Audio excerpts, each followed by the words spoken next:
चलिए आज हम बात करने वाले हैं पीएमटी फार्मूले। पीएमटी फार्मूला कब और कहाँ लगाया जाता है उसके बारे में है आज हम विस्तार से पढ़ेंगे। जैसे देखिए हमने यहाँ पे बना रखा है कि पीएमटी फार्मूला क्या करता है। तो पीएमटी फार्मूला का मतलब यह है किसी लोन या निवेश के लिए हर अवधि में दी जाने वाली सामान्य किस्त यानी एमआई या निवेश राशि का हिसाब लगाना। मान लीजिए हमने क्या किया, एक लोन लिए जो हमारे लोन की स्थिति ये थी कि हमने 1 लाख रुपए का एक लोन लिया और लोन लेते हैं तो 2 वर्ष के लिए, और वह 2 वर्ष के में हमें हमारे ऊपर कितना इंटरेस्ट लग रहा है यानी 12%, और 12% के हिसाब से यहाँ पे हमारा कोई भी एक परसेंटेज हो सकता है, कुछ भी हो सकता है, तो हम यहाँ पे 12% ले रखी हुई है। और वार्षिक ब्याज दर पर और हर महीने एमआई देना चाहते हैं। अब आप जानना चाहते हैं कि हर महीने आपको कितनी एमआई देनी होगी, तो यहाँ पे हम क्या करेंगे, अपने सारे डेटा को विस्तार से ऐसे टाइप कर लेंगे। और टाइप करने के बाद यदि हम यहाँ पे वीकली, मंथली, तिमाही, छमाही और सालाना यदि हम निकालना चाहते हैं तो यहाँ पे हम क्या कर सकते हैं, निकाल सकते हैं। कैसे निकालेंगे, चलिए हम वीडियो को शुरू करते हैं। अब यहाँ पे क्या करना है कि हमें लगाना होगा पीएमटी फार्मूला इक्वल टू के साथ हम यहाँ पे लगाएंगे पीएमटी। और पीएमटी लगाने के बाद यहाँ पे हम क्या करेंगे, यहाँ पे हमसे पूछा जा रहा है कि रेट, और रेट हमारा कहाँ पे होता है, यहाँ पे होता है कि हमारा ये 12% रेट। और रेट को हम क्या करेंगे, यदि हमको वीकली में निकालना है तो वीक को क्या करेंगे, जो है 52 से, यानी 1 साल में हमारे कितने वीक होते हैं उससे हम डिवाइड कर देंगे। तो हमारा यहाँ पे क्या होता है, 1 साल में 52 वीक होते हैं, और 52 हम यहाँ पे टाइप कर लेंगे। और इसके बाद यहाँ पे हमसे पूछा जा रहा है निपियर, और निपियर को हम यहाँ पे रखे हैं ईयरली के अंदर, ईयर। और यहाँ पे हमारे पास ईयर कितने हैं, 2, यानी हमारे पास 2 वर्ष हैं। और इन 2 वर्ष में यदि हम यहाँ पे क्या करते हैं कि हम 2 वर्ष में हमारे कितने वीक होते हैं, तो हमारा यहाँ पे क्या होता है, 2 होता है। और यहाँ पे हम क्या करते हैं, 2 को जो है यहाँ पे 5 और 2 से डिवाइड कर देंगे, यानी 52 से डिवाइड कर देंगे, यानी मल्टीप्लाई कर देंगे। और मल्टीप्लाई करने के बाद यहाँ पे क्या करेंगे, पीवी को यहाँ पे हमसे पूछा जा रहा है पीवी वैल्यू, और पीवी वैल्यू को हम क्या करेंगे, यहाँ पे रख देंगे। और रखने के बाद यहाँ पे क्या करेंगे, कोष्टक को बंद करेंगे और इंटर मारेंगे, तो हमारा यहाँ पे निकल के आ जाएगा एक वीक में हमें कितना पेमेंट देना है, वो हमारा टोटल पेमेंट निकल के आ गया। अब इस हिसाब से यहाँ पे देखिए हमारा क्या आता है, रेड आता है। और रेड यदि आता है तो आप यहाँ पे डबल क्लिक करके और यहाँ पे क्या कर सकते हो, माइनस लगा दोगे, और ये माइनस जो है रेड कलर का जो ऑप्शन था वो हट चुका है। इसके बाद यहाँ पे यदि डॉलर साइन लग के आ रहा है तो हम यहाँ पे क्या कर सकते हैं, जनरल में यहाँ पे जाएंगे नंबर फॉर्मेट में, और नंबर फॉर्मेट में जाने के बाद यहाँ पे हमें जाना पड़ेगा मोर फॉर्मेट। और यहाँ पे क्या करना पड़ेगा, यहाँ पे डॉलर साइन लगा हुआ है, और यहाँ पे हम क्या कर लेंगे, चुनेंगे इंडियन यानी INR। यहाँ पे हम INR चुनेंगे और यहाँ पे ओके करेंगे, और यहाँ पे क्या करेंगे, ओके करेंगे, तो यहाँ पे हमारा डेटा बनके आ गया। और हम इसको जो है थोड़ा सा कॉलम को जगह दे दिए, और ये हो गया, हमारा डेटा पूरा आ गया। तो हम यदि 1 वीक में इतना अमाउंट दे रहे हैं तो हमारा ये 204 वीक में कितना अमाउंट होगा, यानी टोटल वैल्यू के साथ जो हमने यहाँ पे ये वैल्यू ले रखा है। तो यहाँ पे टोटल वैल्यू के साथ चेक करना है, तो हम यहाँ पे लगाएंगे इक्वल टू, और यहाँ पे लगाएंगे जो है इस वैल्यू को पकड़ेंगे, यानी इस वैल्यू को हम क्या करेंगे, 104 से मल्टीप्लाई कर देंगे, तो हमारा टोटल यानी निकल के आ जाएगा कितना हमें एक्स्ट्रा देना पड़ा। तो यहाँ पे 104 से डिवाइड किए तो यहाँ पे क्या निकल के आया, पूरा हमारा अमाउंट जो निकल के आ गया कि 1,52,594.33 हमें 2 साल में पे करना हुआ। यानी इसका मतलब ये हुआ कि 12,594.33 जो हमें क्या करना पड़ा, एक्स्ट्रा वैल्यू देना पड़ा, जो हमारा 1 लाख अमाउंट था। अब उस हिसाब से अब हम यहाँ पे निकालते हैं कि यदि हम मंथली निकालें तो मंथली निकालते तो कैसे निकालेंगे, तो यहाँ पे लगाएंगे पीएमटी फार्मूला लगाएंगे, और पीएमटी फार्मूला के साथ यहाँ पे हम कोष्टक लगाएंगे, और कोष्टक लगाने के बाद यहाँ पे हमें चुनना होगा रेट। और रेट वही हमें यहाँ पे पूछ रहा है, तो हम यहाँ पे रेट को बताएंगे, और यहाँ पे क्या करेंगे, मंथली यदि निकालना तो हम यहाँ पे 1 साल में हमारे कितने मंथ होते हैं वो हम यहाँ पे टाइप करेंगे। हमारे 12 मंथ होते हैं, और 12 मंथ को टाइप करेंगे। इसके बाद यहाँ पे पूछा जा रहा है कि आपके पास यहाँ पे निपियर यानी वर्ष कितना है, वर्ष कहाँ है, तो आप यहाँ पे वर्ष को बता दें, और ये वर्ष को आपको बताने के बाद यहाँ पे फिर पूछा जा रहा है कि 2 साल में कितने वर्ष होते हैं, तो यहाँ पे 2 लिखा गया है, तो इसलिए हम यहाँ पे क्या करेंगे 12 को और 2 से मल्टीप्लाई करेंगे तो यहाँ पे हमारा टोटल वैल्यू आ जाएगा, यानी 12 दूनी 24 मंथ। इसके बाद यहाँ पे कॉमा और कॉमा लगाने के बाद यहाँ पे फिर हमसे पूछा जा रहा है कि ये आपका पीवी वैल्यू यानी प्रिंसिपल वैल्यू जो आपने ले रखा है, तो हम यहाँ पे क्या करेंगे पीवी वैल्यू को अपने बता देंगे। इसके बाद यहाँ पे माइनस से फिर आने वाला निगेटिव, फिर आने वाला रिटर्न, तो हम इसके पहले यानी यहाँ पे पीएमटी के पहले या यहाँ पे हम लास्ट वैल्यू जो हमारी होती है पीवी के वैल्यू के आगे हम एक माइनस खुद ही टाइप कर देंगे।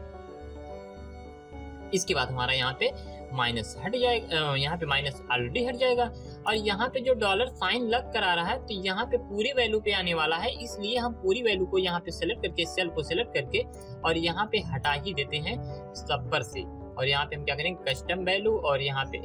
नंबर में और यहाँ पे करेंसी में जाएंगे और करेंसी में जाने के बाद यहाँ पे हम कर देंगे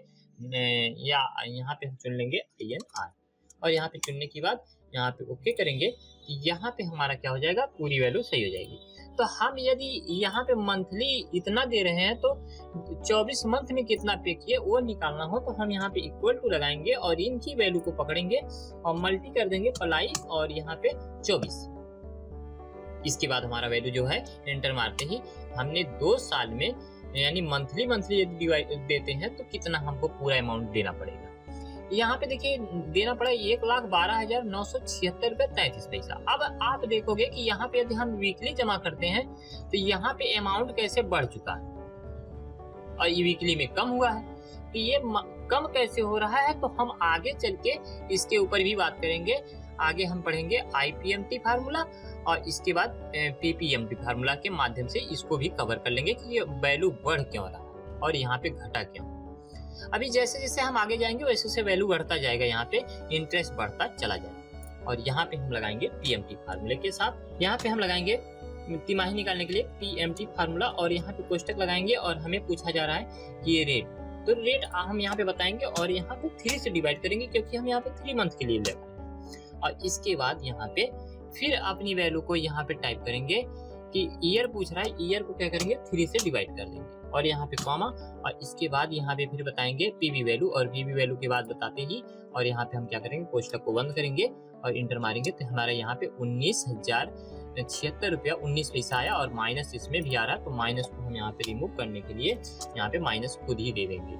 और इसके बाद यहाँ पे क्या करेंगे इक्वल टू और इक्वल टू के बाद यहाँ पे हम क्या करेंगे इनकी वैल्यू को पकड़कर और मल्टीप्लाई और यहाँ पे हम कर देंगे कितनी बार जमा किए हैं एक साल में 3 बार, तो 2 साल में हमने जमा किया तो टोटल 6 बार, तो हम यहाँ पे क्या करेंगे 6 से मल्टीप्लाई कर देंगे और हमारा यहाँ पे टोटल वैल्यू निकल के आ गया कि 1-2 साल में हमको कितना पेमेंट करना पड़ा। तो यहाँ पे देखोगे कि आपका जो है यदि मंथली जमा किए तो 12,976 रुपये जमा करना पड़ा और यदि आप यहाँ पे तिमाही जमा करना शुरू किए तो 1,14,457 रुपया 14 पैसा जमा करना। और यदि आप यही छमाही निकालते हो तो यहाँ पे लगाओगे PMT फार्मूला और PMT फार्मूला के साथ अब आप यहाँ पे जाओगे कि रेट पूछ रहा है तो रेट आप लगाओगे और यहाँ पे बटे। अब 1 साल में आप 2 बार पेमेंट करना चाहते हो क्योंकि छमाही 2 ही बार होता है, इसलिए आप यहाँ पे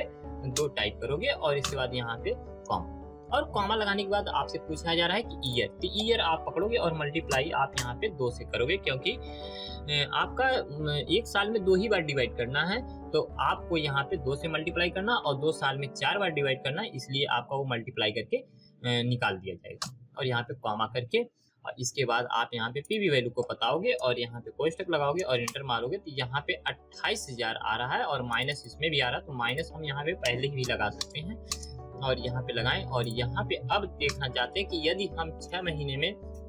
28,859 रुपया 15 पैसे जमा करते हैं तो हमें यहाँ पे 2 साल में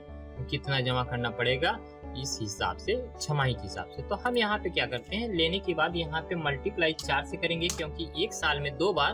तो 2 साल में 4 बार हमें जमा करना पड़ा और यहाँ पे हम मल्टीप्लाई कर देंगे। तो यहाँ पे देखिए और पेमेंट बढ़ चुका है, यानी 15,436 रुपया हो चुका है 60 पैसे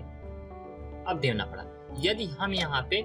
ईयरली पेमेंट करना चाहते हैं तो यहाँ पे ईयरली पेमेंट को क्या करेंगे लेंगे और यहाँ पे निकालने के लिए यही फार्मूला लगाएंगे और यहाँ पे कॉमा कोष्टक लगाएंगे और कोष्टक लगाने के बाद यहाँ पे रेट पूछा जा रहा है तो हम यहाँ पे रेट बता देंगे। अब यहाँ पे हमें क्या करना है, यदि सालिना निकालना होता है तो यानी कि साल का लास्ट होता है।